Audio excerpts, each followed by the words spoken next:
कासवांचे मृत्यू प्रकरणी ठोस उपाययोजना कराव्या। सिद्धेश्वर तलावातील 55 कासवांचा मृत्यू झाला होता, तर मागील महिनाभरापासून माशांच्या मृत्यूचे सत्र सुरूच आहे। त्या प्रकरणाची दखल राज्याच्या पर्यावरण मंत्रालयाने घेत त्या प्रकरणाची तपासणी करून धोरण राबविण्याच्या सूचना महापालिका आयुक्त डॉक्टर सचिन ओंबासे यांनी दिली।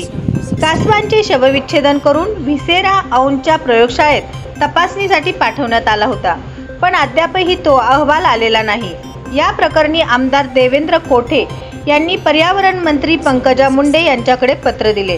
तलावाचे संरक्षण व संवर्धनासाठी निधी उपलब्ध करून देण्याची मागणी केली। पर्यावरण मंत्री मुंडे यांचे खासगी सचिव मंदार वैद्य यांनी महापालिकेस पत्र पाठवून कासव मृत्यू प्रकरणाची त्वरित तपास करण्यास सांगितले आहे।